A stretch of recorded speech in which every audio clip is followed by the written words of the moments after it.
Last Sunday I raced in Castle Howard Triathlon. It's part of the Castle Race Series. And yeah, it's been a week since then, and I'm here to tell you all about it.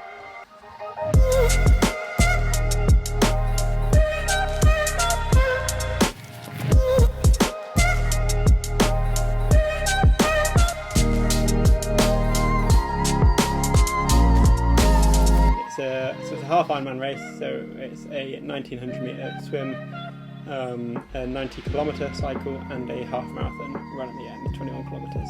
Yeah, so I'd raced the week before in Staffordshire. That race the week before was my first triathlon in 21 months.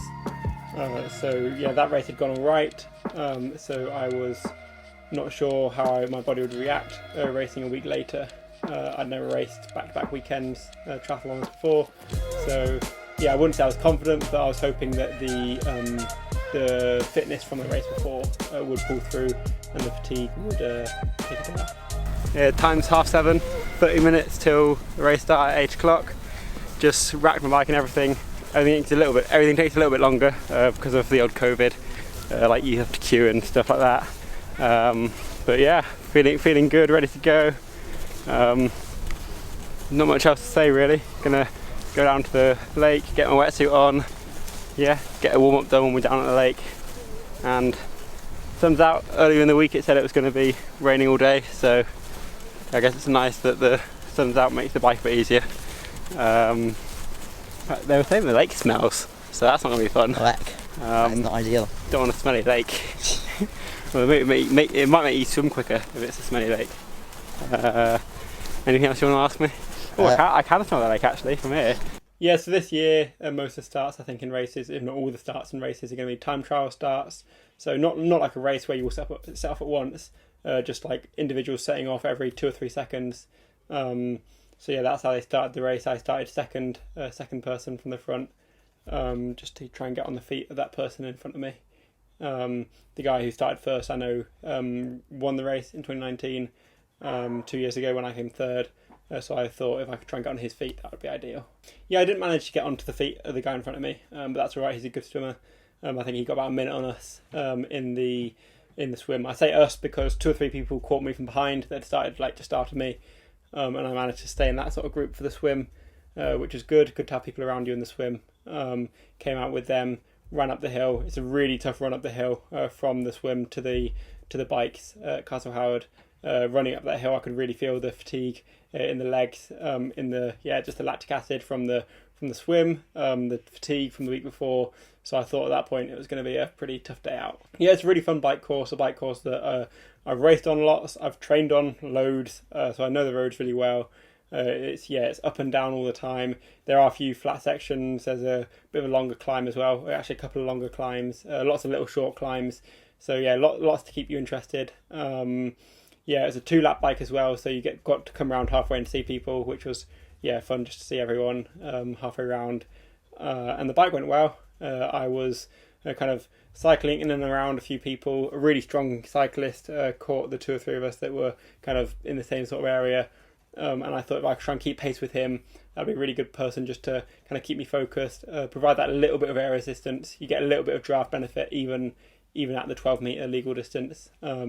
So yeah, I was able to stay with him, which was made for a pretty fast bike time. Yeah, so it's a 2-lap run. You come round halfway back into the kind of castle grounds, and I was actually running better than I thought I was going to run. It's not a fast run at all, so it is kind of hard to tell. Like, is this a good pace? Is this a bad pace? Because the pace on my watch is much slower than I'll be running on the roads, but that's going to be naturally to be the case when you're running on such kind of cross-country terrain, which the run is over there. But I was running kind of fairly strongly. A couple of guys had caught me, so I think I was running in 3rd, 4th place. And then coming around a corner on the first lap, so about 8 kilometres in, just coming back towards the castle, I basically rolled my ankle straight over, something I've done quite a few times before, on my right ankle, this ankle here. Straight over, out the way, and yeah, that was instantly the end of my race.